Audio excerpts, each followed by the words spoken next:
여러분 안녕하십니까. 방송으로 보는 신문 아침의 매일경제입니다. 다시 한파가 찾아왔습니다. 오늘은 하루 종일 춥고요.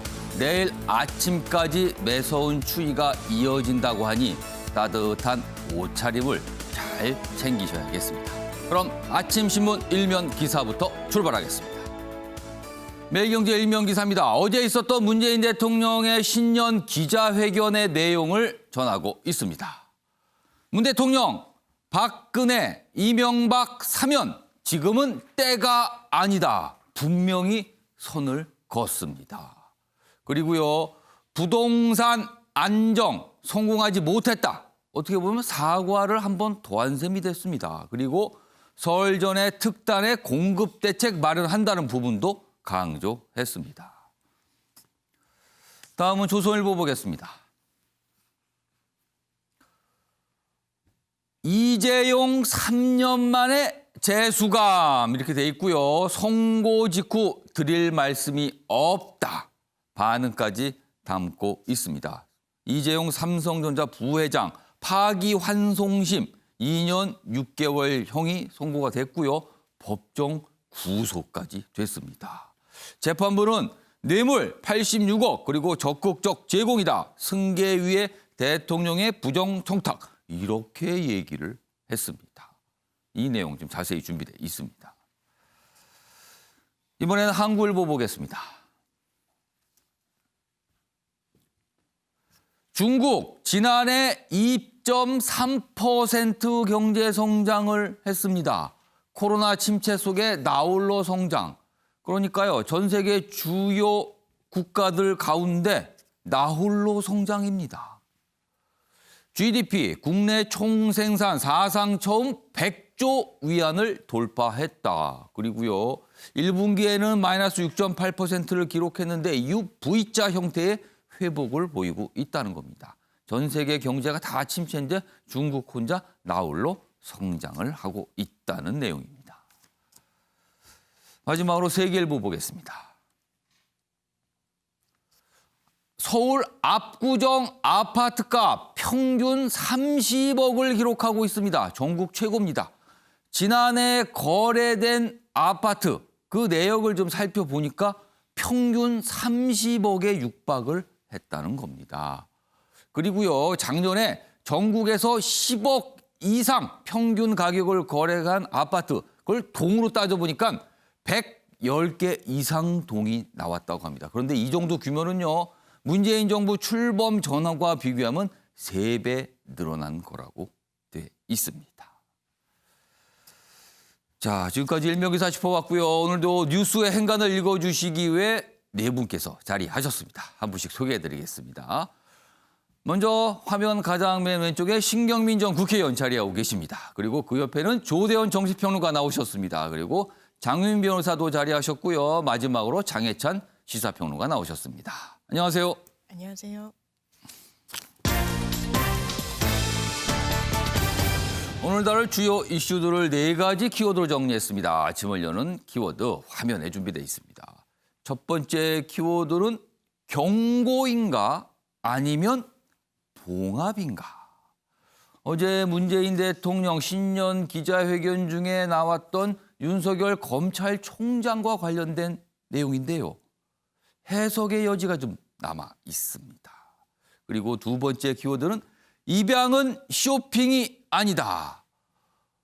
역시 어제 신년 기자회견, 이른바 정은희 사건 관련해서 문재인 대통령이 몇 가지 얘기를 했거든요. 그러나 그 이후에 나왔던 반응, 어떻게 보면 역풍이라고 할 수 있습니다. 이런 반응이 나오고 있습니다. 그리고요, 세 번째 키워드는 준법 감시위입니다. 이재용 삼성전자 부회장, 어제 재판에서 이 부분이 굉장히 쟁점이었다. 이런 평가를 받고 있습니다.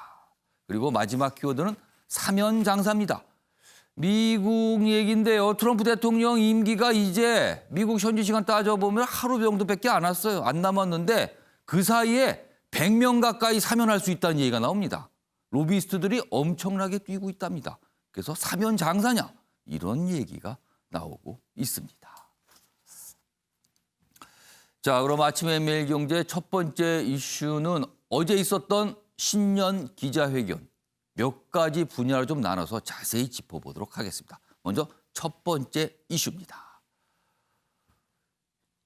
제목에 벌써 들어가 있죠. 윤석열 검찰총장과 관련된 질문이 어제 나왔고요. 문재인 대통령이 답변을 했습니다. 이런 답변입니다. 윤석열, 정치 염두에 안 뒀을 것으로 본다. 그럼 이건 지금까지 여권 내에서 나왔던 지적하고 좀 다릅니다. 정치 염두 안 넣었을 것이다. 그리고요, 요 아래로 가겠습니다. 이런 얘기도 합니다. 윤석열 총장은 문재인 정부의 검찰총장이다. 이거 강조를 했어요. 그렇다면 이게 과연 무슨 의미일까죠? 다시 큰 제목으로 가겠습니다. 그 옆에 보면요. 야권 잠룡 사전 차단 포석이 아닐까. 이 부분의 해석입니다. 뭔가를 사전에 딱 막아버리려는 거 아닐까. 이런 뜻입니다. 그리고요. 원전 감사 그리고 수사 정치 목적 없다. 그럼 원전 감사를 이게 감사원장하고도 관련돼 있습니다. 감사원장 역시 정치를 하는 겁니까? 이렇게 여권에서 비판을 받았거든요. 그런데 아니라고 문재인 대통령이 설명을 한 겁니다. 자, 그럼요. 어제 이 내용 어떤 발언이었는지 영상으로 확인해 보겠습니다. 윤석열 총장에 대해서는 여러 가지 평가들이 있지만 저는 저의 평가를 한마디로 말씀드리면 그냥 문재인 정부의 검찰총장이다. 그렇게 말씀드리고 싶습니다. 그리고 윤석열 총장이 정치를 염두에 두고 정치할 생각을 하면서 지금 검찰총장 역할을 하고 있다고 생각하지 않습니다. 자, 이렇게 얘기를 했어요. 관련 기사가 더 있습니다. 보겠습니다. 윤석열, 최재형, 여긴 최재형 감사원장이죠. 공격했던 여당, 문 대통령 정치적 중립 이렇게 강조한 거죠. 그럼 어떻게 된 겁니까? 이게 정치적 중립 신뢰에 곤혹스럽게 됐다. 뭔가 지금까지 여권에서 나왔던 발언과 다르다는 거죠, 지금요.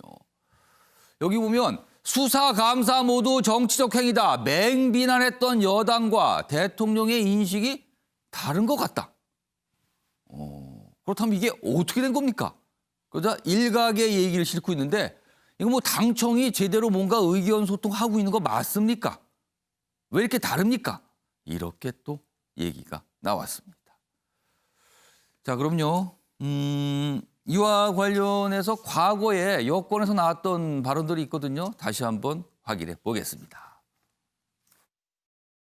아마 오늘도 대권 후보 1위로 등극을 했는데요.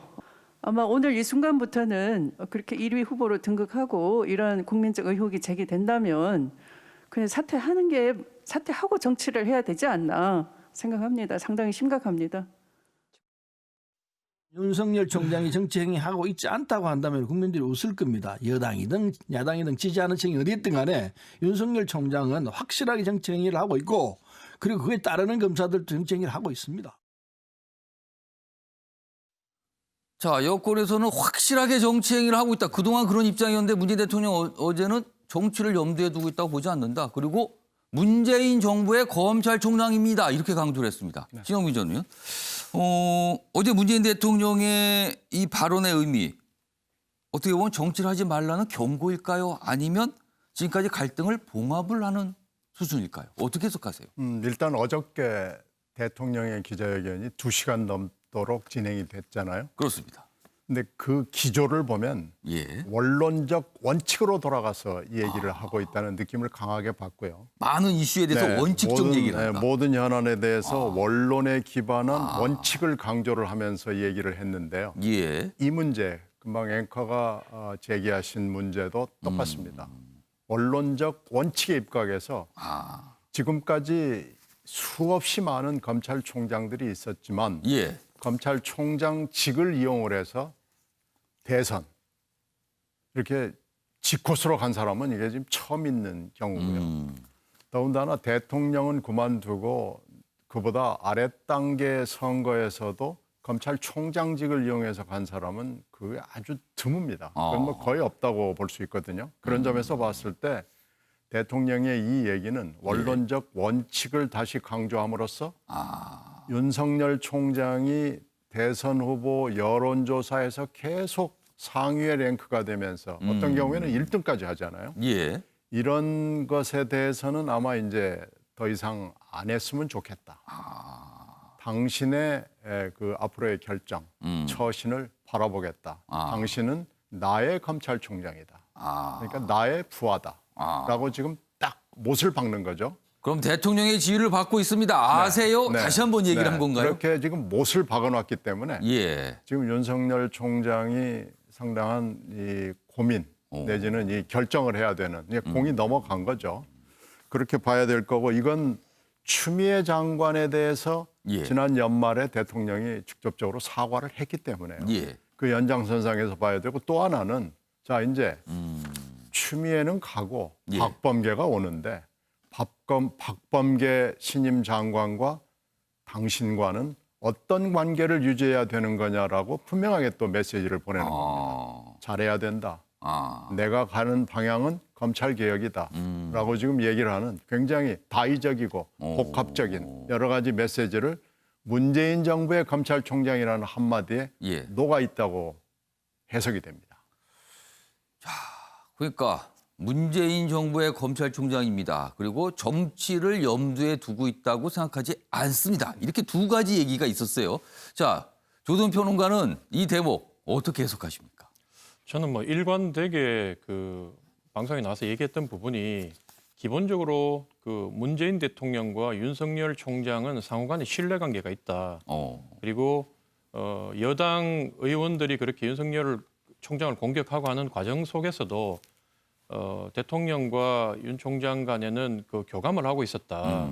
저는 그렇게 계속 이렇게 생각해왔던 이유가 예. 적어도 문재인 대통령 입장에서는 윤석열이라는 사람은 내가 검찰총장을 임명을 했는데 이걸 중간에 마치고 나가서 야당으로 가서 대권 후보가 되려고 하는 사람은 그런 정치적인 사람이 아니라는 거를 그러기에 대한 믿음이 있었던 거고 그다음에 윤석열 총장 같은 경우에는 적어도 대통령이 문재인 대통령 스타일이 뒤에서 앞에서는 신뢰한다 그러고 뒤에서 여당 의원들 동원해서 예. 자기를 공격하고 쥐잡듯이 잡고 이런 스타일이 아니라 대통령 뜻은 여전히 나에 대해서 조금 예를 들면 검찰 개혁에 대한 이견과 차이는 있지만 대통령이 본인에 대해서 신뢰를 하고 있다는 확신이 있었기 때문에 예. 이분도 버텼다고 저는 그렇게 보고 왔어요. 지금까지.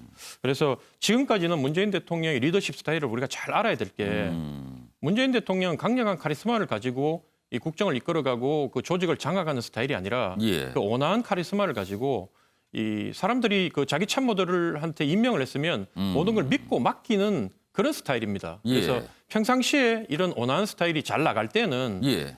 국민 지지율 80% 이상을 뭐 상회하면서 빛을 발하지만 위기 시에는 때로는 답답해 보이기도 하고 예. 때로는 더 나가서 무능해 보이기도 하는 그런 전형적인 리더십 스타일인데 문재인 대통령이 그동안 지켜보다가 이렇게 관여를 하게 된 거는 예. 이제 임기 마지막이고 지지율이 계속 추락하는 가운데 이 서울 부산이라는 재보궐선거 가장 중요한 이벤트가 있다 보니까 여기서 무너지면 이제 레임덕이 뭐 바로 오는 거니까 예. 그래서 대통령이 어쨌든 자기가 평상시 생각했던 방향대로 민심에 좀 부합해서 발언을 하시면서 그동안 정부 여당에서 주장했던 한명숙 사면이라든가 정치인들 예. 윤석열을 뭐 예를 들면 정치한다고 공격했던 거 원전 감사 그다음에 뭐 정치 검찰 뭐 이런 프레임들을 다 부정하면서 본인의 생각을 피력하신 게 아닌가.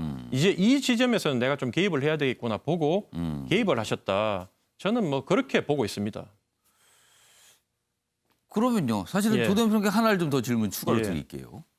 그러면 사실 지난해 연말 추미애, 윤석열 두 인물의 갈등 너무 극한에 달았거든요. 그리고 징계 절차까지 징계위원회까지 열려서 징계 수위를 결정을 했잖아요. 그러나 징계 수위가 그 당시에 사실은 정직 2개월로 나왔으니까 그렇지만 만약에 경우에 따라서는 해임까지도 갈 수 있는 상황이었거든요.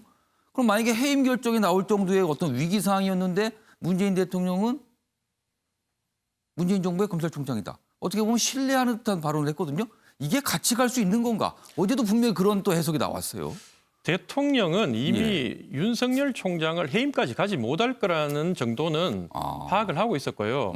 사실은 윤석열, 추미애 두 분이 또 자기 스타일이 강한 분이고 예. 둘 다 이렇게 한 발도 물러나지 않고 이렇게 부딪히는 부분이 대통령 입장에서 참 불편했을 거예요. 그러니까 두 분 연말에 불러서도 둘이 상의 잘해서 검찰개혁 완수하라 이렇게도 말씀하셨고 했는데 예. 이걸 이제 대통령 스타일에 관여해가지고 이래라 저래라 너희들 왜 싸워 이렇게 얘기는 못했고 지켜보는 이제 단계였는데 예. 대통령 스타일을 잘 보셔야 되는 게 대통령이 이렇게 결국 자기가 덜 신뢰하고 이렇게 물러나게 만들 사람한테는 말을 아주 좋게 해줘요. 그러니까 예를 들어가지고 그 윤석열 총장이 징계가 올랐는데 사인도 안 하고 일방적으로 윤석열 편을 들어주고 추미애를 내쳤다 그러면 누가 보더라도 여당 의원들 전체한테 지금 상처를 주고 그리고 여당 지지자들한테도 결국은 우리가 그렇게 대통령을 위해서 싸웠는데 윤석열 일방적으로 손을 들어주네 이렇게 보일 건데 예. 대통령 입장에서는 고도의 정치수를 발휘해서 윤석열한테 말은 좀 이렇게 더 경고하는 것도 좀 보이고 징계하는 것 같지만 결국은 보세요. 추미애 장관이 현재 아직까지도 사퇴 안 하고 있는 부분이 결국 추미애 장관 같은 게 스스로 물러난 게 아니라 청와대로부터 저는 해임 당했다고 보는 거예요. 그러니까 본인은 아직도 억울한 마음이 있어가 저래 버티고 예. 있는 거고. 그래서 이런 부분들을 종합해 봤을 때 문재인 대통령의 리더십 스타일을 여도 놓쳤고 우리도 많은 부분을 놓쳤지 않나 이런 생각이 들었습니다. 예. 자, 장희찬 평론가. 지금까지 여당, 여권 내에서는 윤석열 검찰총장 지금 정치하는 거 분명하다. 국민 다 안다. 이걸 모를 리가 없다. 이거 문제 많다. 그러면 계속 압박을 했었거든요. 근데 어제 문재인 대통령의 발언은 전혀 다른 내용이 나왔습니다. 그럼 이건 어떻게 된 겁니까, 그럼? 사실 좀 곤혹스럽게 된 인물들이 몇 명 떠오릅니다. 가장 최근에는 임종석 전 대통령 비서실장이 예. 또 이 원장 감사하는 최재형 감사원장을 들어서 윤석열 그리고 전광훈의 냄새가 난다라면서 강도 높게 비판하지 않았습니까? 강하게 비판을 했죠. 아주. 그리고 이 임종석 전 실장뿐만 아니라 소위 우리가 친문이라고 부르는 주류의 국회의원 중에서 윤석열 총장이나 최재형 감사위원장을 이 비판하지 않은 사람을 찾기가 오히려 더 힘든 예. 그런 지경이었는데 문재인 대통령이 신년 기자회견에서 완전히 선을 그으면서 두 사람에 대해 나름의 신뢰를 보여줬기 때문에 여당 내부에서는 다소 곤혹스러워하는 기류가 감지되고 있고요. 물론 최인호 수석 대변인 같은 경우는 이 당은 따로 역할이 있다면서 예. 문재인 대통령의 말대로 되도록 윤석열 총장이나 최재형 감사원장을 더욱더 견제하겠다는 말을 하긴 했습니다만 적어도 당분간은 연초의 분위기, 이 설 민심 이전까지는 민주당의 국회의원들이 개별적으로 윤석열 총장이나 최재형 원장을 강도 높게 비판하기는 조금 어려워진 것 같습니다. 그런데 문제는 이 설 전국이 끝나고 재보궐이 가까이 다가올수록 예. 여러 가지 정치적 화두가 계속해서 거론될 수밖에 없는데 예. 그때 이제 여당 의원들이 이 어떻게 보면 윤석열 총장에 대한 공격을 다시금 재개하게 될 때, 예. 최재형 원장에 대한 비판을 재개하게 될 때 문재인 대통령의 어떤 뜻과 여당 주류의 뜻이 조금 달라지는 것 아니냐. 이게 지지자들에게 저는 상당한 혼란을 줄 수 있다고 봅니다. 그리고 지금 민주당의 주류 지지자들 또한 이 추윤 갈등 국면에서 윤석열 총장을 강하게 비판해 왔었기 때문에 예. 정권 말기에 이런 지지자와 대통령 사이의 일체감이 조금 옅어지게 되면 우리가 흔히 말하는 레임덕의 전조현상으로 또 읽힐 수 있는 부분이 있어서요. 여기에 대해서 가장 중요한 건 지금 여당 지도부가 대통령의 뜻을 받들어서 지지자와 대통령 사이에 이 교감이 멀어지지 않도록 예. 연결 고리 역할을 해줘야 되는데 만에 하나 이 중요한 선거를 앞두고 본인들의 정치적인 어떤 목적 때문에 대통령과 지지자 사이에 교감 역할을 하지 않고 더 강하게 윤 총장이나 최재형 원장을 비판하는 쪽으로 노선을 정하게 된다면 그때부터는 민주당의 정치 또 청와대의 정치가 훨씬 더 어려워질 수 있다는 전망도 해볼 수 있겠습니다. 자, 장희찬 평론가, 요 질문 좀 짧게 답을 좀 해주세요. 혹시 문재인 대통령이 그동안 지난해 연말 하반기 이후에 봤을 때 윤석열 검찰총장을 여권 또는 추미애 장관이 때리면 때릴수록 정치적 위상이 커지고 지금 지지율로 나오고 있거든요. 그 부분이요. 이런 거를 보더니 이건 부작용만 났다. 차라리 때리지 말고 신뢰한다. 현 정부의 총장이다. 이런 부분을 강조하는 게 낫다라는 고도의 정치적 판단을 한 건 아닌가. 이렇게 해석을 하게 되면 어떻게 보세요? 이거? 일정 부분 정무적 판단이 있었을 거라고 봅니다. 사실 시행착오를 몸으로 다 겪었지 않았습니까? 예. 추윤 갈등 속에서 윤석열 총장의 존재감 커지고 공교롭게도 그 비슷한 시기에 문재인 대통령의 국정 지지율이 좀 빠진 측면이 있기 때문에 그렇습니다. 이 분위기를 놔두는 것보다는 갈등을 수습하는 국면으로 가는 게 더 낫다는 생각을 한 것 같고요. 지금 문재인 대통령 임기 후반의 키워드는 전 탈정치라고 봅니다. 예. 탈정치 선언까지도 고려했다는 언론 보도가 나오지 않았습니까? 이 정치적 국면에서 너무 뛰어드는 것보다 정치와 약간 거리를 두면서 국정과 민생을 챙기는 쪽에 주력하는 것이 이 청와대 임기 후반에 전체적인 컨셉으로 자리 잡힌 것 같습니다. 그러니까 어떤 정치적인 쟁점, 어떤 인물이 부상되는 것보다는 일을 하는 분위기를 좀 만들고 싶었다. 뭐 이렇게 좀 들립니다. 어제 기자회견 내용 중에서 한 가지였습니다.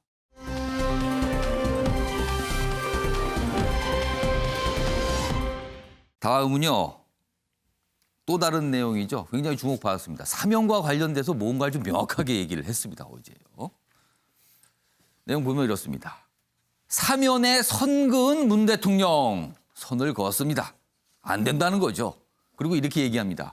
재판 결과를 부정한 박 그리고 이명박 전 대통령. 국민이 용납 안 한다. 그러니까 사면 안 된다는 거죠 지금. 그런데요. 여기 보시면 적절한 시기에 고민을 할 수 있다. 이런 여지는 남겨뒀습니다. 그러나 강조한 부분은 지금은 아니다라는 거죠. 향후 보궐선거, 대통령 선거 국면에서 사면 카드가 다시 나올 수도 있지 않을까. 언론들은 또 이렇게 해석을 하고 있습니다. 뭐 이런 내용이 지금 담겨 있습니다. 자, 그럼 어제 사면과 관련돼서 문 대통령이 한 이야기 확인해 보겠습니다. 두 분의 전임 대통령이 지금 수감되어 있는 이 사실은 국가적으로 매우 불행한 사태입니다. 지금은 사면을 말할 때가 아니다라는 생각입니다.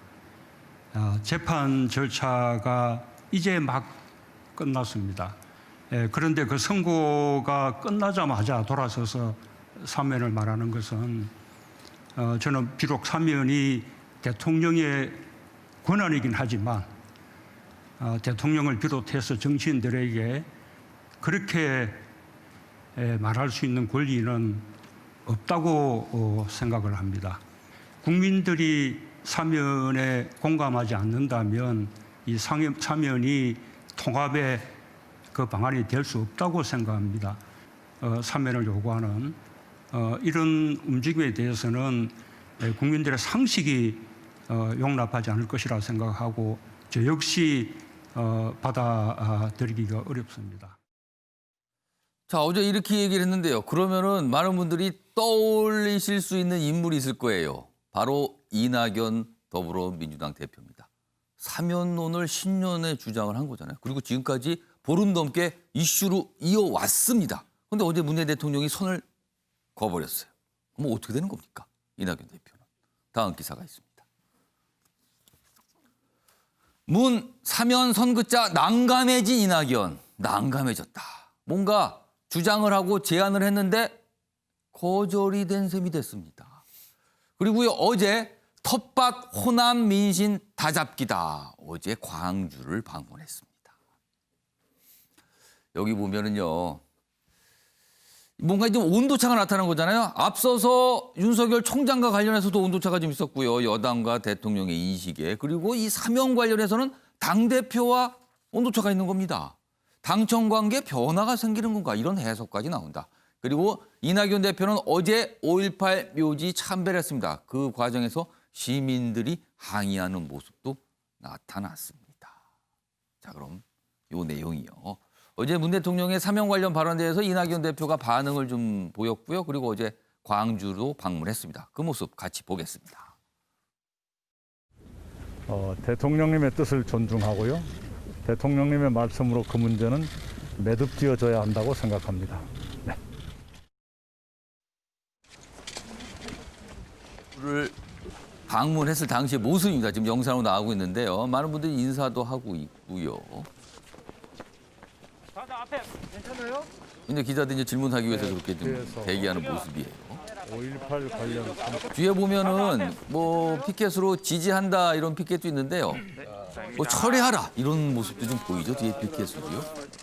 그러니까 항의하시는 분도 어디 있었습니다. 자, 이낙연 대표 입장으로서는 조금 곤혹스럽게 된 것 같아요, 지금요. 자, 정유미 변호사. 네. 이낙연 대표 최근에 대권 주자로서의 지지율이 좀 안 좋습니다. 많이 내려가 있어요. 그리고 여러 가지 이슈 제기를 한 게 잘 통하지 않는다 이런 평가도 받고 있거든요. 자, 어제 대통령 발언을 통해서 이낙연 대표 더 궁지로 몰린 건가요? 어떻게 해석하십니까? 예, 그런 부분이 분명히 있는 것 같습니다. 어제 대통령의 기자회견이 끝나고 민주당의 최대 피해자가 이낙연 대표다라는 반응이 나올 정도로 사실 사면론이라는 걸 연초에 띄우고 이게 과연 신중에 신중을 거듭하는 이낙연 대표가 대통령과의 사전 교감 없이 이 이슈를 제기했을 예. 것인가 이런 전망도 상당히 힘을 얻었었거든요. 그렇죠. 그래서 어제 그럼 대통령이 사면과 관련해서 어떤 입장을 내놓을 것인가가 굉장히 관전 포인트 중에 하나였습니다. 예. 왜냐하면 이 사면론을 제기한 이후에 이낙연 대표는 뭐 본인의 집토끼 그리고 텃밭이라고 할 수 있는 호남 민심이 차갑게 식어가는 지표들이 여러 가지가 나왔었고 호남에서 오히려 이재명 지사한테 뭐 뒤진다는 여론조사 결과도 거론이 될 정도로 굉장히 좀 지지율에 신경을 써야 되는 상황이었기 때문에 예. 어제 대통령의 어떤 입장이 상당히 관심을 끄는 상황이었는데 대통령이 좀 더 굉장히 강도 높게 언급을 한 부분이 있습니다. 예상보다는 좀 강했다 이런 평가가 나옵니다. 분명히요. 그렇습니다. 누구도 지금 사면을 말할 권리는 없다라고까지 이야기를 했기 때문에 그렇다면 그 누구, 그 정치인에는 이낙연 대표도 포함되는 것이고 지금 이 시기에 거론하는 것 자체가 부적절했다라는 어떤 방증이기도 해서 네. 이 부분에 대해서는 이낙연 대표가 상당히 사면을 더 이상 어떤 통합의 이슈로, 카드로 끌고 가기는 상당히 어려워졌다. 이렇게 좀 분석할 수 있겠습니다. 영상에서 확인해 봤는데요. 이낙연 대표, 문재인 대통령의 그 사면 관련 발언 이후에 본인의 입장은 대통령의 뜻을 존중한다. 그리고 이것으로 마무리가 된 거다. 그러니까 더 이상 얘기를 안 하겠다는 뜻으로 들리기도 합니다. 지금요. 자, 이런 가운데 신경민 의원님. 어제 광주를 방문했습니다. 네. 사실은 특히 여당 정치인의 광주 방문은 항상 주목을 받거든요. 어떤 네. 이유가 있다고 설명이 되고요. 어제 광주는 왜 가기로 했을까요? 그 뜻은 뭐 화면에서 보이듯이 예. 정면 돌파의 뜻이 있고요. 뭐 어제 기자회견은 사실은 좀 감지는 되고 예상이 됐던 거죠. 그리고 제가 모두에 말씀드린 대로 원론적 원칙에 굉장히 충실한 기자회견이 될 수밖에 없었고 지금 여러 현안 이슈에서 그런 것들이 감지가 되는데 어저께 대통령이 사면에 대해서 완전히 문을 닫지는 않았어요. 일종의 조건을 제시한 겁니다. 이러이러한 조건이 된다면 사면을 다시 한번 얘기해 볼 수도 있지만 지금은 아니다. 이런 지금은 거거든요. 아니다라는 네. 부분에 대한 방점이 네, 있었고 이제 조건을 좀 조건이 열어놨었죠. 이제 예. 지금 선고 직후에 대법원 확정 판결 선고 직후에 바로 사면을 얘기하는 것은 아니다라는 것이고 국민 공감, 국민 상식 이런 예. 표현을 쓰면서 사정은 자꾸 바뀔 수 있으니까 국민 공감과 상식의 사면이라는 얘기를 얹었을 때 예. 많은 사람들이 고개를 끄덕이면 할 수 있는 거 아니냐라는 조건을 몇 가지 제시했거든요. 그러니까 그런 점에서 봤을 때는 완전히 문을 닫은 건 아니고요. 그렇다고 해서 문을 많이 열어놓은 것도 아니고요. 예. 아주 적당하게 그리고 조금이지만 조건을 제시를 한 겁니다. 그런 점에서 봤을 때 이낙연 대표가 숨을 쉴 수 있는 공간은 분명히 있고요. 그 숨을 쉴 수 있는 공간에서 광주를 내려가기로 결정을 한 거고 예. 이재명 지사가 또 월말에 광주를 갑니다. 그렇게 예정이 돼 있습니다. 네, 지금 아마 이재명 지사는 자 봐라 그러면서 광주 사람들에게 뭔가 어필을 하고 내가 광주에서도 제법 뭐가 있을 걸 뭐 이걸 확인하러 가는 걸 거예요. 그런 것을 의식을 해서도 광주 일정이 된 거고요. 문을 닫지는 않았다는 부분에서 봤을 때 예. 장기적으로 지금 단기적으로는 권오간 입장이 될 수 있지만 예. 장기적으로는 이건 정치가 어떻게 될지 알 수가 없고요. 국민의 공감과 상식과 여러 가지 여건의 변화는 예. 아무도 예측할 수 없다고 볼 수 있습니다. 따라서 이 부분은 지금 잠시는 수면으로 내려갈 것이 뭐 분명해 보이지만 예. 언제든지 다시 올라올 수 있는 가능성이 있어 보입니다. 그렇다면 연초가 시작되자마자 사면론을 꺼냈던 이낙연 대표의 그 얘기는 사실 결과적으로는 문재인 대통령과 사전에 어떤 조율 내지 교감은 없었다고 봐야 될까요? 그 부분이 이제 대단히 예민한 문제인데 예. 이낙연 대표의 성품이나 문재인 대통령의 스타일로 봤을 때 예. 완전히 아무것도 없는 상황에서 갑자기 돌출한 문제다 이렇게 보이지는 않습니다. 전혀 아무런 얘기가 없었을 네. 것 같지는 않다. 네, 갑자기 그냥 아무것도 없는 잔잔한 바다에서 뭐가 쑥 올라왔다. 이런 것은 가능성이 전혀 없어 보이고요. 이 부분에 대해서는 원론적 원칙에 따라서 일단은 좀 밑으로 내려보내되 언제든지 다시 올라올 수 있는, 그것이 언제가 될지는 아무도 기약할 수 없죠. 그것이 어느 순간에 갑자기 튀어나올 수도 있고 예. 슬슬 물을 끓이듯이 끓어오를 수도 있고 그 두 가지 가능성은 항상 열려 있다고 봅니다. 자, 여러 가지 분석을 해주는데 아무튼 정치권에서는 일단 뭐라 그럴까요? 뭐 피해자라고 할까요? 아무튼 좀 난감해진 인물이랄까요? 이낙연 대표가 그렇게 좀 꼽히고 있습니다. 어제 상황과 관련해서요. 반면에요. 미소를 짓는 분이 있다. 이렇게 또 해석이 되는 분이 있습니다. 지금. 여기 있습니다. 문 대통령 한마디에 사면론 이낙연 울고, 지금까지 이 내용 분석해 봤어요. 지금요. 그리고 뒤로 갑니다.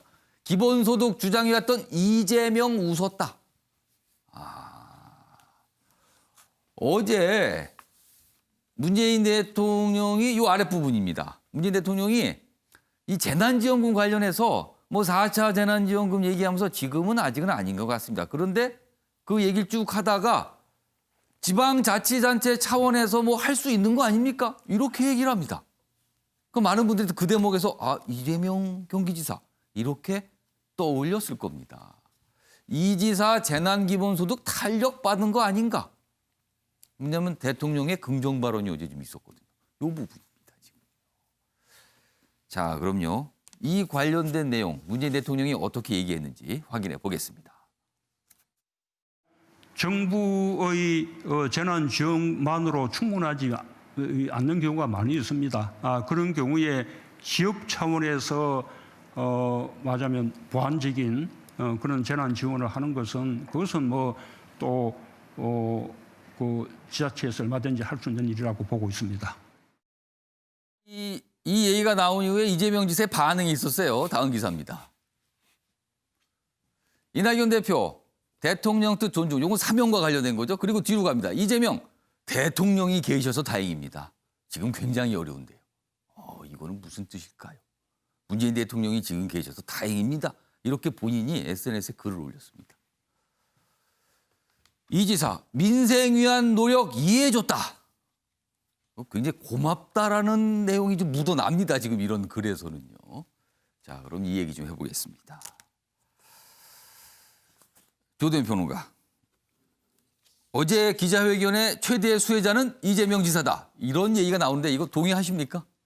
그거는 뭐 이재명 지사가 그렇게 받아 먹은 거고요. 이재명 지사의 역시 그 정치적 센스, 감각 이런 게 뛰어나다는 걸 다시 한번 느꼈습니다. 사실 언론에서는 계속 말하기를 정부 재난지원금으로 충분하지 않으면 뭐 지역에서 지역 차원에서 보완할 수 있다.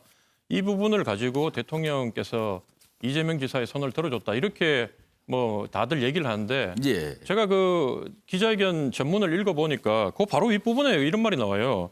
그때그때 상황에 따라 다른 것이지 이것이 옳다 저것이 옳다 이렇게 선을 그을 문제가 아니다. 이게 누구 편을 들어준 겁니까? 그러니까 결국은 그건 좀 중립적으로 들리네요. 그런 적절한 시기에 적절한 방식으로 하자고 한 거지 이재명 방식이 옳다. 대통령이 이렇게 선을 긋고 손을 들어준 건 아니다. 그런데 이제 이재명 지사가 현재 이 보편 직업에 대해서 자기 대선 플랜에 중요한 하나의 전략으로 지금 사용하고 있기 때문에 퍼뜩 받아가지고 의미 부여를 막 한 거예요. 그래서 대통령 뜻을 존중한다. 그리고 대통령이 계셔서 너무 다행이다. 이런 표현을 보통 잘 못 하잖아요. 그렇게 하면서 이제 경기도는 조만간 10만 원씩 이제 나눠주겠다.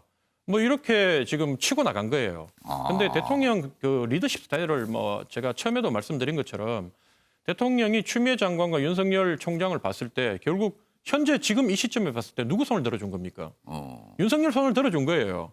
그런데 불과 한두 달 전만 하더라도 추미애 윤석열 막 싸울 때 윤석열은 몰아붙이고 추미애 손을 들어주는구나. 이제 윤석열은 거의 그 고립 상황으로 몰려가는구나. 이렇게 봤는데 결과가 뒤집힌 거 아닙니까? 그렇습니다. 그래서 이낙연 지금 이재명 경쟁에 있어서도 우리가 봤을 때는 이재명이 이제 앞서가고 대통령이 이 지사를 도와준다고 보이지만 이게 나중에 이낙연 총리가 지금 사면론을 꺼냈는데 이게 정말 한 석 달 정도 뒤에 어떤 반전의 상황이 올지는 진짜 만약에 사면 얘기가 아주 진지하게 나오면은 업어치기 돼가지고 하면 뚝심 이낙연 이렇게 되는 거예요. 선견지명 이낙연.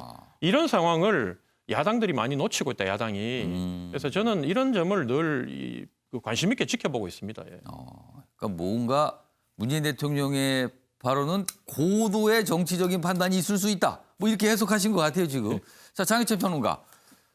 요 얘기 좀 해보겠습니다. 요 얘기. 이재명 지사, 대통령이 계셔서 다행이다. 노력을 이해해줬다. 본인은 이제 이렇게 평가와 해석을 한 것 같아요. 이 얘기는 아무래도 친문 지지층에 뭔가 호소를 했다. 이렇게 해석이 되는데 어떻게 보세요? 근데 우선은 이 청와대 대통령의 발언부터 먼저 짚고 넘어가야 될 것 예. 같고요. 사실 최근에 이 여론조사 기세를 보게 되면 이낙연 대표가 여러모로 주춤한 가운데 예. 이재명 지사의 약진이 두드러지는 경향이 있습니다. 그런데 청와대와 문재인 대통령이 지금 이재명 지사를 향해서 강한 견제구를 날리기보다는 적어도 현 시점에서는 이재명 지사에게 어느 정도 손을 내미는 듯한 그런 메시지가 나왔다는 것은 지금 외부에서 바라볼 때는 절대로 친문은 이재명 지사와 손을 잡지 않을 것이라는 일각의 인식도 있지 않았습니까? 그런 해석이 있었죠. 하지만 어느 정도 상황이 변하게 된다면 충분히 이재명 지사도 다음 카드로 고려될 수 있다는 점을 저는 문재인 대통령이 시사하는 것이 아닌가. 어제 그런 종류의 발언이 나오는 것은 그렇게 가능하다. 그렇게 가능함을 보여준 거다. 물론 지금 시점에서 단정할 수는 없는 부분입니다만 일각에서 또는 야당에서 기대했던 것처럼 이 친문과 이재명 지사가 물과 기름처럼 섞이지 않을 것이라는 그런 단정적 견해는 이제 더 이상 갖기 어려워진 것 같고요.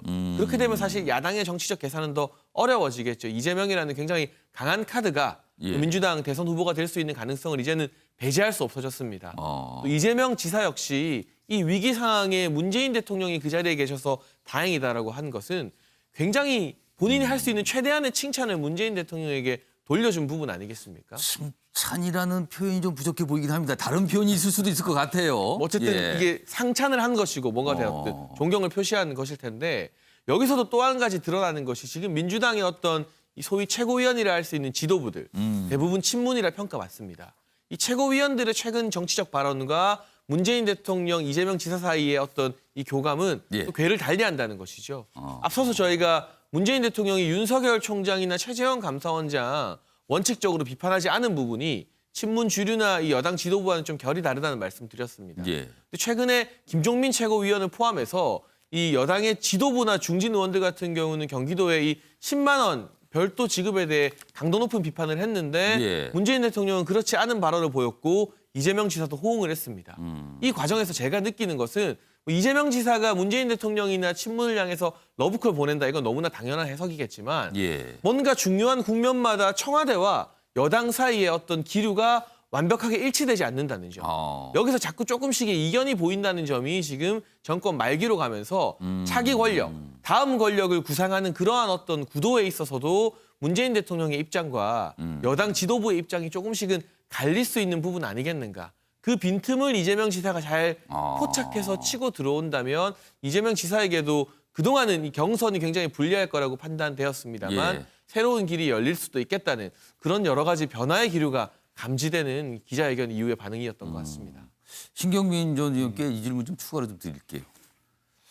갑자기 지금 장해찬 평론가 얘기를 듣다 보니까 두 가지 질문이 떠올랐습니다. 먼저 이재명 지사라는 정치인은 이른바 문재인 대통령을 강하게 지지하는 민주당, 여당 내 사람들에게 어떤 존재인가 지금. 그리고 그분들은 향후에 이재명 지사와 어떻게 관계를 가져갈 것인가. 이거 어떻게 보세요? 글쎄 이 지사는 어저께 기자회견을 이용하는 데 있어서 굉장히 탁월한 이런 감각을 반응을 가지고 있어요. 딱 던지는 거 보니까 네. 그래요. 네, 어제 대통령의 그 워딩을 쭉 보면은 예. 원칙을 얘기한 겁니다. 중앙 정부가 할 수 있는 일이 있고 지방 정부가 할 수 있는 일이 있다. 중앙 정부가 다 할 수가 없는 걸 지방 정부가 메꿔주는 거 그거 아주 좋은 얘기다라고 얘기를 했는데 예. 이걸 보편 지원 내지는 기본소득까지 지금 확대 과장 일종의 과대 포장이라고까지 할 수 있을 정도로 과대 포장을 한 것 같다. 나에 대한 지지다. 그래서 대단히 고맙다. 뭐 이렇게 해석을 한 거예요. 그러니까 홍보나 포장이나 이런 데는 규제고요. 경기도의 노력을 뭐 이해하고 수용해 줬다랄지 예. 그 위의 얘기, 대통령께서 그 자리에 계신 게 얼마나 다행인가라는 것은 친문에 대한 엄청난 러브콜입니다. 지금 친문들이 이재명 지사라는 사람에 대해서 인정을 하질 않거든요. 일단 이번에 이제 아까 제가 첫 번째 질문은 네. 그 답이시네요, 지금. 사면론에 대한 그 선택적 침묵을 유지하다가 다음에는 또 사면론을 살짝 또 반대를 하는 예. 이런 태도 전환이랄지 이런 기본소득과 보편 지원에 관한 논란이랄지 이런 것을 본인한테 유리하게 이용하는 데 있어서 거의 천재급의 탁월한 재능을 가지고 있다는 걸 이번에도 다시 느꼈고요. 예. 다만 이제 당 지도부 내지는 친문 쪽 성향을 가진 사람들이 이재명 지사를 어떻게 평가하느냐라는 것은 전혀 변한 게 없습니다. 그 부분은 이거 한 건으로 예. 뭐가 확 바뀌고 이것이 앞으로 이제 8말 9초에 있을 대권 후보를 위한 전당대회에서 어떻게 작용이 될지는 아직도 머나먼 길을 가야 되기 때문에 예. 지금 뭐라고 얘기하는 것은 대단히 이르다, 너무 빠르다라고 생각할 수 있죠. 진짜 승부, 진짜 경쟁은 아직 오지도 않았다. 뭐 이런 말씀을 네. 해주신 것 같습니다. 알겠습니다. 뭐 갑자기 어제 기자회견 내용 나오는데 그냥 이낙연 대표, 이재명 지사까지 깊숙이 좀 들어가 봤습니다.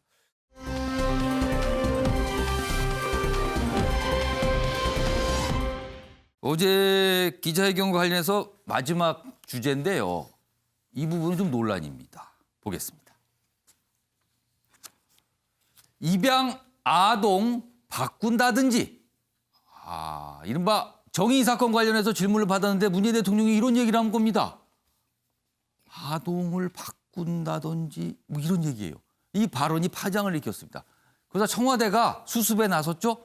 오해입니다, 이거. 다른 거 설명하다가 나온 설명인데 그렇게 받아들이면 안 됩니다. 수습의 안간힘을 썼습니다. 그러나 이렇게 완벽하게 수습되는 것 같지는 않아요, 지금요. 내용 보겠습니다.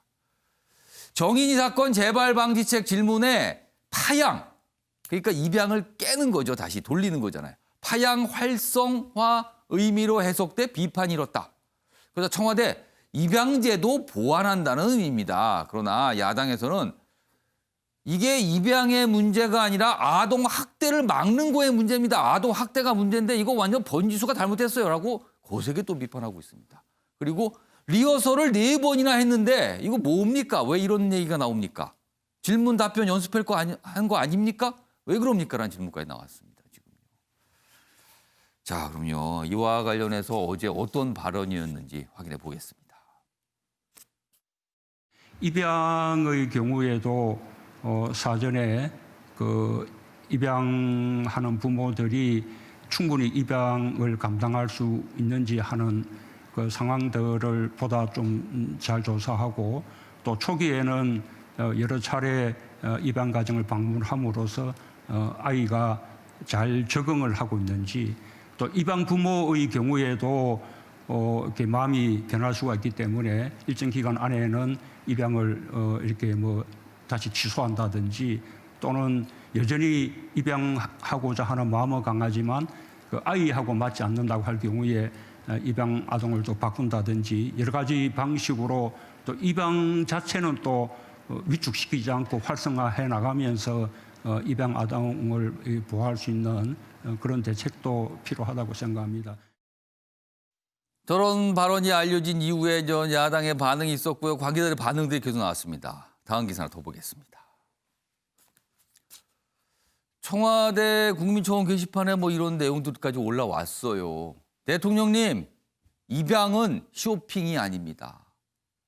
바꾸거나 그러는 게 그게 맞는 게 아닙니다. 이런 반발이죠. 아동학대, 그 과정에서 숨진 거잖아요. 정인이 해법, 입양 제도에 초점을 둔 것 같다. 그러자 관련 단체들이 피해 아동에 소금을 뿌린 격이다. 청와대는요, 사전 위탁 보호제도 이 부분을 설명을 하려고 했던 건데 이게 보완이 필요하다 뭐 이런 얘기였는데 잘못 전달이 된 겁니다. 뭐 이렇게 해명을 했습니다만 이 수습이 쉽지가 않습니다. 지금요. 자, 그럼요. 이와 관련된 영상도 있습니다. 확인해 보겠습니다. 아이는 소모품이거나 제품이 아닙니다.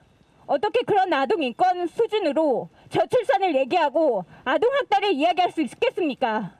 저는 입양 가족의 한 사람으로서 대통령의 인식과 발언에 치떨리는 분노를 느낍니다. 지금의 대통령의 인식으로는 결코 아동학대가 근절될 것 같지 않습니다. 자, 장우희 변호사. 네. 정의 사건 이거 당연히 질문이 나올 것으로 예상이 됐을 거고요. 그리고 문재인 대통령의 답변도 참모들과 함께 준비했을 거 아닙니까? 그런데 왜 이런 모습의 답변이 나온 거죠?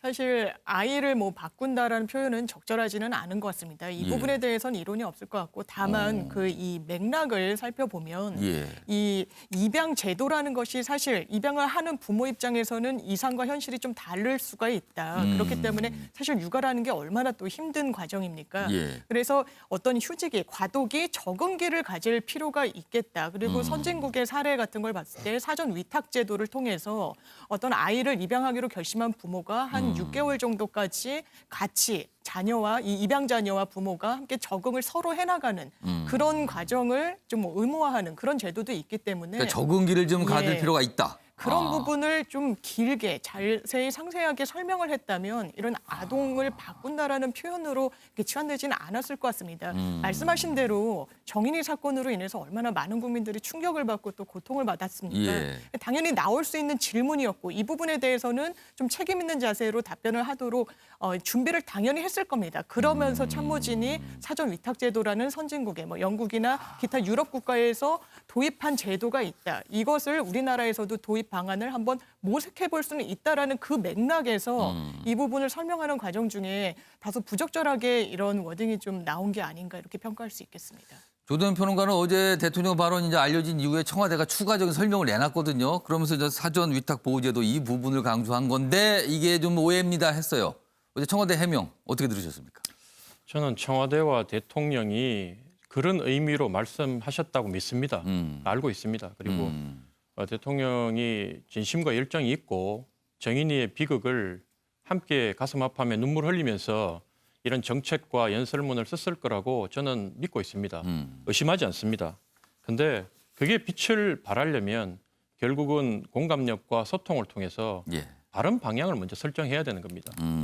이게 지금 수많은 참모들이 많은 인력과 시간과 돈을 들여서 자료를 찾고 그다음에 연설문을 수정하고 리허설을 4번까지 하면서 예. 이런 그 기자회견문을 준비했는데도 불구하고 이걸 청와대에 있는 그 많은 스태프들이 아무도 이렇게 얘기했을 때 문제가 될 것이라는 것을 잡아내지 못했다는 게 현 청와대의 문제점을 여실히 보여주고 있는 단면이다. 어떻게 볼까? 이게 무슨 소통의 문제입니까? 인식의 문제입니까? 이거 뭡니까? 그럼 이거는. 그 청와대 안에서 통용되는 생각과 언어가 일반 국민들이 현장에서 쓰고 있는 생각과 언어하고 괴리가 그만 크다는 거죠. 이게 마치 어떤 거냐면 그 지적받으면 또 바꾸고 비판받으면 또 와서 해명하고 해왔던 25번의 부동산 정책을 보는 것 같다. 그래서 지금도 지적받고 나니까 또 나와서 해명하지 않습니까? 예. 그래서 이 정말로 열정과 진심을 갖고 있음에도 불구하고 이런 걸 제대로 평가받지 못하는 현 청와대의 모습이 예. 너무 안타깝다. 예. 그러니까 지금이라도 좀 뭐가 문제인지를 다시 돌아보고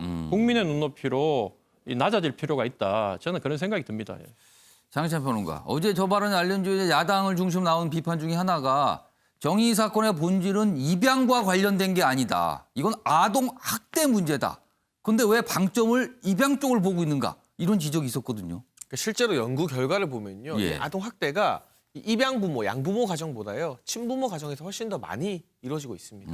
결과적으로 이 대통령의 이 입양에게 뭔가 문제가 있는 것처럼 입양 관련된 제도를 보완해야 된다, 강화해야 된다는 발언은 신년 기자회견 이전에도 나왔었어요. 대통령의 어떤 청와대 메시지를 통해서 나왔고 그때도 야당 같은 경우는 이제 입양 가족인 김미애 의원 같은 경우가 이거 문제는 입양이 아니다. 아동 학대다라고 비판을 했었는데 그럼에도 불구하고 여전히 이 입양에 어떤 뭔가 제도적 허점이 있는 것처럼 지금 문재인 대통령이 다시 한번 지적했다는 것이 국민적 공감대나 아동 학대의 문제점을 지적하고 있는 전문가들의 시선과도 상당히 다른 부분이 있다. 이 부분이 오히려 물론 대통령은 이 제도 보완을 통해서 입양이 위축되지 않도록 해야 된다고 말씀을 하셨지만 예. 실제로 자꾸 아동 학대보다 입양이 강조되고 언론에 많이 나오는 이런 분위기가 입양을 위축시키지 않겠느냐는 그러한 우려도 충분히 제기되고 있고요. 무엇보다 아무리 맥락상 뭐 사전 보호 위탁 제도 등을 언급하려 했다 손 치더라도 예. 아이를 바꾼다. 이런 표현은 사실 우리가 일반적인 사석에서 쓰더라도 고개를 갸웃거리게 할 만한 표현입니다. 이런 표현을 썼다면 지금 청와대가 해명을 하려고 열심히 노력하는 것과는 별개로 부적절한 표현이었다. 순간적인 어떤 판단 착오로 잘못된 표현으로 국민들에게 심려를 끼쳐줬다는 부분은 사과를 하고 넘어가는 것이 이 일을 더 키우지 않고 빨리 마무리하고 수습하는 그런 방향이 아닐까 싶습니다. 자, 지금까지 길게 신년 기자회견에서 다뤄진 주요 내용을 좀 짚어봤습니다. 그런데 이제 마지막 부분이 어떤 아동과 관련된 얘기였잖아요. 다음 분야는 사회 분야 기사인데요. 그 기사가 오늘 좀 하나 있습니다. 이것도 우리들 아이에 관한 얘기입니다. 어린이집 한 번 못 가보고 8년간 투명인간처럼 머물다 떠났다. 이런 아이가 있었습니다. 8살이었습니다. 8살. 여기 보면 그림자 아이다. 왜 그런가 하면요. 여기 설명이 돼 있습니다. 친모가 출생신고를 안 했답니다. 아이를 낳았는데. 그러니까 8년간 8살이 되도록 태어난 지를 법적으로 기록이 안 된 겁니다. 영유아 검진 의무 교육도 못 받고 전입신고 안에 당국도 존재 자체를 몰랐다는 겁니다. 그래서 그림자 아이다. 투명인간이다. 경찰, 교육기관의 등록 기록이 전혀 없다. 전문가들은요, 부모가 출생 숨기면 이거 전혀 모른다. 이거 완전 사각지대다. 의료기관이 신고, 출생 통보제 이런 거 할 수 있게 해줘야 된다. 이런 지적 나오고 있습니다. 그리고는 이 아이는 지금 지난 8일로 추정됩니다. 숨졌고요. 일주일 뒤에 발견이 됐습니다. 정확한 내용은 좀 더 봐야 됩니다만 일단 이런 모습이 나타났습니다. 요거 장혜찬 평론가. 뭘 우리가 지금 놓치고 있는 겁니까 지금? 자꾸 이 아이들과 관련된 가슴 아픈 소식이 이어지는데요. 사실 이것도 아동 학대의 한 종류죠. 이 아이가 등록이 안 되었기 때문에 영유아 검진부터 시작해서 어린이집, 유치원 아무 데도 못 갔다고 하잖아요. 근데 아이가 크면서 분명히 아픈 순간들이 있었을 겁니다. 그렇겠죠. 감기에도 걸리고 하지 않습니까? 그런데 병원에만 가도 당연히 주민등록번호를 요구하게 되는데 이 아이 같은 경우는 출생신고가 안 돼 있고 주민등록번호가 없었기 때문에 그 말은 아무리 아프더라도 그냥 약국에서 약 사다 주는 거 외에는 이 아이는 최소한의 치료조차 살면서 못 받았다는 뜻이 되고요.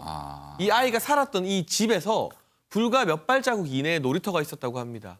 근데 그 놀이터에 나오는 동네 아이들이 이 아이의 존재를 몰랐다고 해요.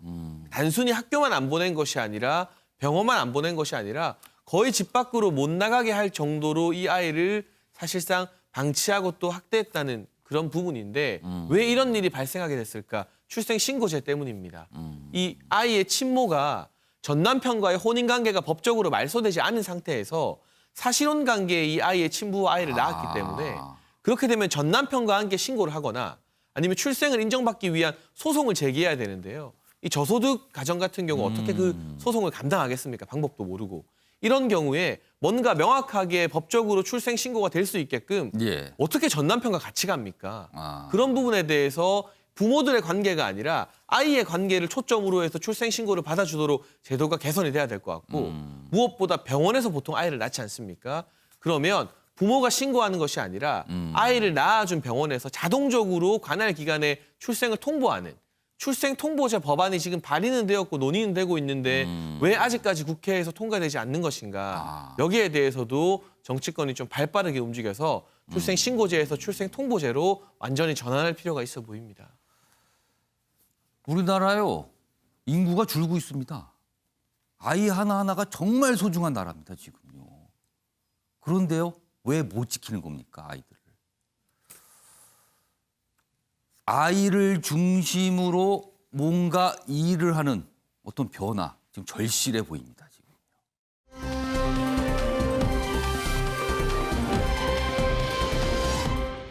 자, 다음 주제로 가보겠습니다. 어제 이 소식도 굉장히 큰 뉴스로 다뤄지고 있습니다. 지금요. 보겠습니다.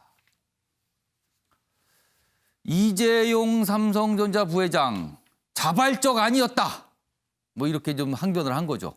그러나 여기 보면은요, 재판 과정에서 나온 결정들을 쭉 적어놨습니다. 처음에는 징역 5년, 그 다음에는 집행유예, 게다가 파기환송, 그리고 다시 파기환송심에서 영호의 몸, 법정 구속이 됐거든요.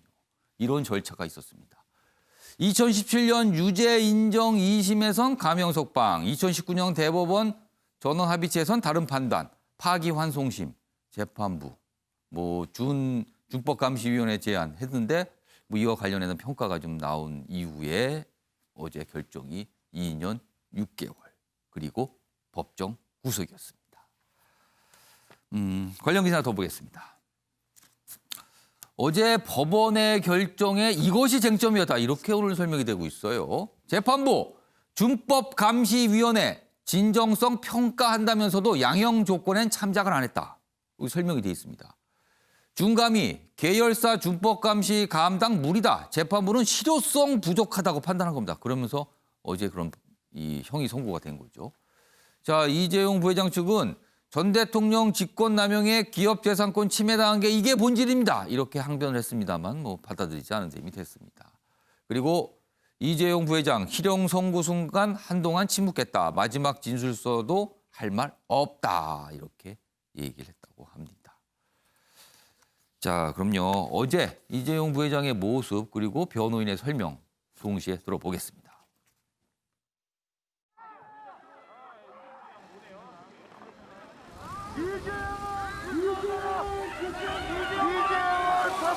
선거 앞두고 한마디만 부탁드립니다.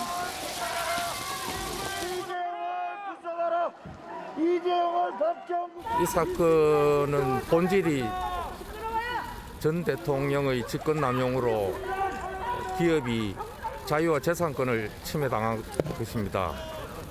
그러한 본질을 우리가 고려해 볼 때 재판부의 판단은 유감이라고 생각합니다. 자, 장유희 변호사. 네. 그러니까 앞서서 벌써 이제 4차례 재판을 받은 거예요. 재판 결과가 나온 거잖아요. 그래서 처음에는 징역 5년, 집행유예, 파기환송, 그리고 어제 징역 6월에 법정 구속 이런 결정이 나왔는데요. 어제 결정에, 어제 판결의 근거, 이유는 뭡니까? 설명 좀 해주세요. 사실 결정적으로 실형이 선고된 건 뇌물의 액수 때문으로 보입니다. 사실 대법원에서 파기환송을 할 당시에 뇌물 액수를 86억으로 특정을 했고 예. 이 부분에 대해서 파기환송한 이 고등법원에서 이 부분을 배척하기는 쉽지가 않았습니다. 대법원에서 파기환송을 한 취지가 그거니까. 그렇습니다. 예. 그래서 1심에서 이제 5년형이 선고됐을 때 인정됐던 뇌물 액수가 한 89억 원 정도였고 항소심 2심에서 집행유예가 선고될 때 대폭 줄어서 36억 원으로 뇌물 액수가 낮게 책정이 됐습니다. 대법원에서 이 부분에 대해서 50억 원 정도를 더 해야 된다라고 그런 취지로 파기환송을 했고 최종적으로 86억 원이 뇌물 액수, 삼성의 정유라 씨에 대한 말 지원, 그리고 영재센터에 대한 지원금 모두 뇌물 액수로 확정이 됐습니다. 그렇다면 이 양형 기준에 따를 때 이제 5년형이 최저 한도로 책정이 돼 있고 다만 여기서의 쟁점은 1심에서 실형이 나왔을 때 인정됐던 뇌물 액수보다는 적게 인정이 되고 집행유예를 인정했던 항소심보다는 뇌물 액수가 높이 책정이 됐는데 그렇다면 실형이 나올 것이냐 집행유예가 나올 것이냐 이 부분을 가를 관건은 준법감시위원회의 실질성 여부일 것이다 라는 판단이 나왔고 사실 재판부가 이런 준법감시위원회를 설치할 것을 권고한 것은 소송 지휘권을 고려하더라도 상당히 이례적이라고 할 수 그때 있습니다. 당시 그냥 이례적이라는 평가를 받은 부분이었어요. 예, 그리고 그 부분을 양형에 참고하겠다고 하는데 준법감시위원회라는 게 설치가 되면 이건 당연히 감경 요소로 참작을 하겠다는 것이 가중 요소로 참작하겠다는 건 아니지 않겠습니까? 예. 그렇기 때문에 많은 법조인들이 이 부분과 관련해서는 아마 집행유예 판결을 염두에 둔 하나의 어떤 포석이 아니겠느냐라고 전망을 했는데 재판부는 본인들이 이 준법감시위원회를 설치하라고 권고를 했음에도 불구하고 예. 전문 심리위원들의 어떤 결론도 듣기도 했습니다. 재판 과정 중에. 근데 이게 실질성, 강제성이 없다라는 의미에서 아예 양형 요소로 긍정적으로 판단을 하지 그럼 않았습니다. 변호인 측에도 굉장히 좀 당황했겠네요. 그 부분에서. 예, 이런 소송지휘권을 감안하더라도 굉장히 좀 이례적이라고 할 수 있고 사실 재판부 이 강제성을 언급했는데 제가 삼성 측을 옹호할 생각은 하나도 없지만 다만 예. 삼성 입장에서는 이 외부 인사들을 초빙해가지고 만든 곳의 강제성을 본인들이 이것을 추진하기도 상당히 좀 어려운 부분이 있고 또 재판부가 이 경영에 있어서 매우 세밀한 부분까지 들여다보기가 어려운데 예. 이 부분을 양형에 굉장히 큰 요소로 참작했다는 부분에 대해서는 아마 이재용 부회장 측에서 상당히 좀 반발을 하지 않을까 이렇게 좀 파악됩니다. 그렇다면은 지금 이 파기환송심이에요. 그럼 대법원 또 가게 되잖아요. 이게 그렇다면은 이른바 이제 재상고라는 절차가 있는데 재상고가 뭔지 그리고 그 가능성 이번에 그 재상고를 신청할지 이건 어떻게 봐야 될까요? 사실 이게 파기환송심, 대법원의 취지를 그대로 받아들여서 선고를 한 거라고 하더라도 예. 법적인 절차로는 한 번 더 대법원으로 갈 수 있는 여지는 남아 있습니다. 그 가능성은 있지만 사실상 대법원이 파기환송을 할 때의 취지가 그대로 반영됐기 때문에 대법원으로 다시 올라간다고 해서 어떤 결론이 번복될 그럴 가능성은 상당히 낮고 또 예. 대법원에서는 양형을 판단하지는 않습니다. 아주 중한 형이 아닌 이상 예. 이 양형의 부당 여부를 판단하지는 않기 때문에 그대로 굳어질 가능성이 있는데 그렇다면 법리 다툼을 그대로 가져갈 것인가.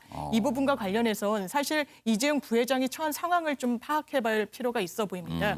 2년 6월에 시정을 선고받았는데 이미 1년 정도를 복역을 했습니다. 그렇죠. 그렇다면 1년 6개월의 형이 남았고 3분의 2를 채운다면 가석방이 가능한 그런 요건이 됩니다. 그렇다면 가석방은 일단 형이 확정돼야만 가석방 대상자가 되기 때문에 예. 대법원 재상고심으로 갔을 때 또 어느 정도 기간이 소요될지 모르는 상황에서 아마 재상고심을 하기는 어려울 걸로 보이고 가석방을 해서 아무래도 좀 사회로 다시 나오는 것을 빨리 하는 부분에 전략을 짜지 않을까 이렇게 전망됩니다. 실효성 부분을 좀 판단해 볼 것 같으네요. 그 그럴 것 부분 같아요. 실익이 있는 것인가 과연 재상고를 했을 때. 자, 그럼 여기서요. 과거에 이재용 부회장, 뭐 과거라고 하니까 뭐 아주 먼 건 아니고요. 지난해 한 5월 정도 됩니다. 그때 당시에 대국민 사과 그리고 어떤 입장을 좀 내놓은 게 있거든요. 그때 당시 모습 확인해 보겠습니다. 저는 제 아이들에게 회사 경영권을 물려주지 않을 생각입니다. 오래전부터 마음속에는 두고 있었지만 외부에 밝히는 것은 주저해왔습니다. 이제 더 이상 삼성에서는 무노조 경영이라는 말이 나오지 않도록 하겠습니다. 노사관계 법령을 철저히 준수하고 노동 3권을 확실히 보장하겠습니다. 자, 저런 입장을 내놨고요. 시간이 지나서 판단을 받았습니다만 법정 구속이 됐죠. 어제 주식시장이 좀 반응이 있었어요. 보겠습니다. 다음 기사입니다. 이재용 실형 선고받던 날 삼성그룹 시총 28조 증발했다. 주가가 빠졌습니다. 약세로 출발한 삼성전자 주가는 이 이제 법원 판결이 알려졌죠. 3.4% 떨어졌습니다. 많이 떨어진 거예요. 작년 8월 이후 최대 폭락. 최근에 삼성전자들 이른바 개미 투자자분들이 많이 샀고 그랬는데 어제 좀 떨어졌습니다. 그리고 지주사 삼성물산은 6%가 떨어졌어요. 그래서 지금 뭐 시총이 28조가 하루아침에 증발했다. 뭐 이렇게 기사가 달아지고 있습니다. 그럼 시장도 영향을 받고 있다는 뜻이겠죠. 관련 기사 하나 더 있습니다. 보겠습니다. 3년 만에 재구속된 이재용 부회장 경영권 승계 재판도 아직 남았더라. 재판 하나가 더 남았답니다. 지금요.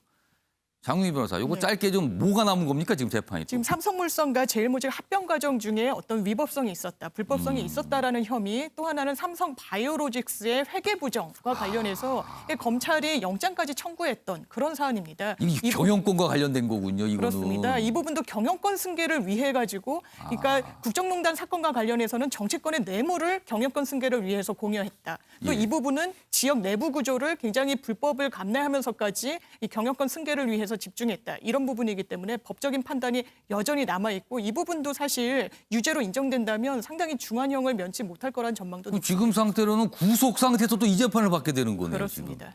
이게 좀 복잡하게 좀 재판이 진행될 것 같습니다.